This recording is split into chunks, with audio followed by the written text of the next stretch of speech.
नमस्कार, आप देख रहे हैं अश्वमेघ न्यूज और मैं हूं आपके साथ मानवी ठाकुर। चलिए शुरुआत करते हैं आज की खास खबरों के साथ। इंदौर जिला कलेक्टर आशीष सिंह द्वारा शहर के यातायात को सुधारने की दृष्टि से इमारतन में पार्किंग के स्थान पर अन्य उपयोग करने की स्थिति में पार्किंग के स्थान पर बने संस्थानों को सील करने की कार्यवाही लगातार की जा रही है और इसी क्रम में आज निगम आयुक्त शिवम वर्मा और अपर आयुक्त रोहित सिसोनिया के आदेशानुसार जोन 8 के अंतर्गत बॉम्बे हॉस्पिटल के सामने सर्विस रोड पर बेसमेंट की पार्किंग के स्थान पर किए जा रहे अन्य उपयोग पर 4 भवनों को सील किया गया है।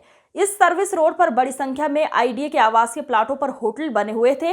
पार्किंग के स्थान पर दुकान बना लिए जाने के कारण आसपास की कॉलोनियों के हजारों लोगों को आने जाने में भारी दिक्कत हो रही है। पिछले दिनों रहवासियों ने कलेक्टर आशीष सिंह से इस मामले में शिकायत भी की थी। ये कार्रवाई नगर निगम के फायर सेफ्टी अधिकारी विनोद मिश्रा के निर्देशन में की गई है। निगम आयुक्त शिवम वर्मा ने मीडिया से चर्चा के दौरान बताया कि इंदौर कलेक्टर आशीष सिंह के निर्देश पर बेसमेंट की कार्रवाई लगातार जारी है। ऐसे 130 बिल्डिंग को हमने सील किया है। किस तरह के निर्देश?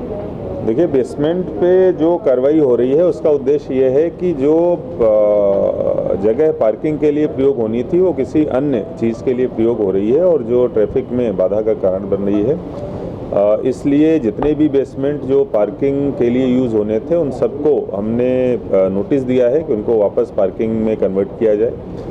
हमने पहले अखबार के माध्यम से एक जनरल नोटिस जारी किया, उसके बाद सभी को व्यक्तिगत नोटिस भी दिए गए, लेकिन उसके बाद भी लोगों ने नोटिस के बाद भी जो बेसमेंट है वो पार्किंग में कन्वर्ट नहीं किए। इसीलिए मजबूरन हम लोगों को उन्हें सील कराना पड़ रहा है और सील करके हम एफिडेविट लेके उसको खोल रहे हैं, जिसमें संबंधितों के द्वारा ये एफिडेविट दिया जाता है कितने दिनों में उनके द्वारा इसको पार्किंग में कन्वर्ट कर लिया जाएगा।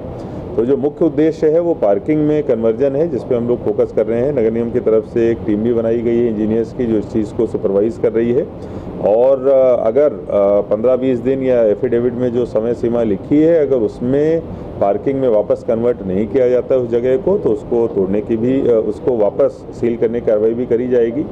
या फिर अगर आवश्यकता पड़ी तो ऐसे भवन जो बिल्कुल भी नियमों का पालन नहीं कर रहे हैं, सील कराने के बाद भी वो पार्किंग में वापस कन्वर्ट नहीं कर रहे हैं, तो नियमों के अनुसार उनको तोड़ने की भी कार्रवाई नगर निगम के द्वारा करी जाएगी। कलेक्टर सर के निर्देशानुसार जो शहर में यातायात व्यवस्था को बेहतर करने के लिए और पार्किंग स्थानों का उपयोग हो, इसके मद्देनजर कार्रवाई चल रही है। उसमें ऐसे भवन जहां पर बेसमेंट का उपयोग पार्किंग के लिए स्वीकृत था या गोडाउन के लिए स्वीकृत था, लेकिन उसका अन्यत्र कमर्शियल उपयोग हो रहा है, ऐसे 130 बिल्डिंग्स को हम लोगों ने सील किया है और ये कार्रवाई आज भी जारी है। आज भी कुछ भवनों को सील किया जा रहा है और कोशिश यही है कि इन सभी जो बेसमेंट्स हैं उसका उपयोग उसके स्वीकृति के हिसाब से ही हो। तो हम जहां अभी ऐसे करीब 30 के लगभग भवनों की सील खोली भी गई है, जब उनके भवन मालिक ने एक एफिडेविट दिया कि हाँ वो अब इस बेसमेंट का उपयोग उसके चिन्हित उपयोग, मतलब जो स्वीकृत उपयोग है उसके लिए ही करेंगे। उन्होंने काम करना शुरू भी कर दिया है कि वहाँ पे रैम्प बनाकर या जो जरूरी इंफ्रास्ट्रक्चर है जिससे पार्किंग हो सके वो बना भी रहे हैं। हमारी कोशिश यही है कि हम उन पे प्रॉपर साइनेज लगा के पार्किंग का और इन्फोर्समेंट करें कि जो वाहन उन भवनों के आसपास है वो उसी भवन के बेसमेंट में जाएं। हम लोग इसका प्रयास कर रहे हैं। जी, जो भवन हम लोग की सील खोली जाती है उसके लिए एक सीनियर इंजीनियर्स की कमेटी बनाई गई है जो जाके देखे कि भाई जो पार्किंग का इंफ्रास्ट्रक्चर है, चाहे वो रैंप है, लाइटिंग है, इस तरह की व्यवस्था जो वो कर रहे हैं वो सही प्रकार से कर रहे हैं कि नहीं कर रहे हैं, जैसे ताकि उसका भविष्य पार्किंग के लिए उपयोग हो सके।